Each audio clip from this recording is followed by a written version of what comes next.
जी यही है पवन उर्फ मौत, जिसको सीआईए की टीमों ने बड़ी कामयाबी सीआईए को एक बार फिर मिली, क्योंकि लगातार इसके ऊपर आरोप थे ये फिरौती की मांग करता था और अब किस प्रकार से इसके द्वारा भागा जाता है, भागने के बाद किस प्रकार से पुलिस ने इसको दोबारा से अपनी गिरफ्त में ले लिया। अपनी ही गोली का शिकार हो गया था पवन उर्फ मौत, हुलिया चेंज किया, बाल कटवा लिए, लेकिन शायद ये नहीं पता था कि ये करनाल की सीआईए पूरी टीम है। सीआईए पुलिस की गिरफ्त से बड़ी जल्दी एक बार फिर पकड़ में आ गया और मोहनलाल जी जो इंचार्ज है उनकी पूरी टीम को कहीं ना कहीं एक बड़ी कामयाबी मिली, जिसमें पवन उर्फ मौत को गिरफ्तार किया गया। कटवाए पहले कटवा लिए थे सर?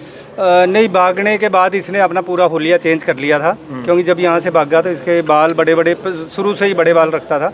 लेकिन जिस दिन ये यहाँ से भागा है शुरू में हॉस्पिटल से, तो सबसे पहले इसने वहाँ लाडवा के पास कोई गांव है एक संभाल का, वहाँ पहुँचा और वहाँ पे इसने अपने बाल कटवा लिए, दाढ़ी कटा ली, मतलब अपना पूरा टोटली हुलिया चेंज कर लिया था ताकि इसको कोई पहचाने ना। सर इसके भागने बाद ट्रैक कैसे किया आप लोगों ने, कैसे इसको इतनी जल्दी 2 दिन के अंदर कामयाबी मिल गई आप लोगों को? बस क्योंकि ये जब यहाँ से भागा तो पहले तो हमने सीसीटीवी फुटेज जितने भी मॉडल टाउन के से हमने वो सारे सीसीटीवी फुटेज देखे हैं।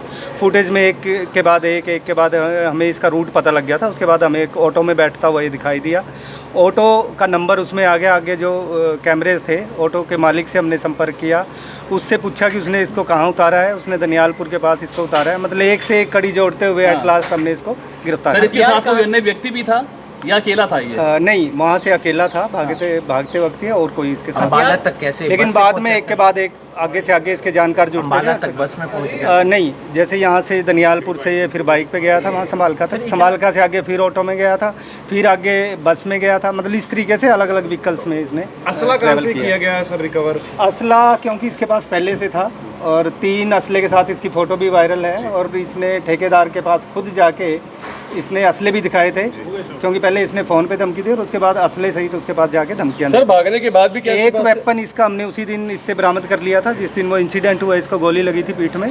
और क्योंकि 2 वेपन अभी भी इसके पास थे और जिंदा कारतूस भी थे, क्योंकि वो तो इसने वीडियो ऑलरेडी इसने जो डाली हुई थी उसमें दिख रहे थे। तो वो कल हमने आज इसको जब राउंड अप किया अर्ली इन द मॉर्निंग, तो उसके बाद फिर इससे ये दूसरे वेपन और जो जिंदा कारतूस है इसको अदालत में पेश करके रिमांड लेंगे इसका, और इससे पूछेंगे कि जिंदा कारतूस लाता कहाँ से है, इतने सारे वेपन कहाँ से लेके आता है, क्योंकि इससे हमने पहले भी कई बार वेपन्स काफ़ी बरामद किए हैं।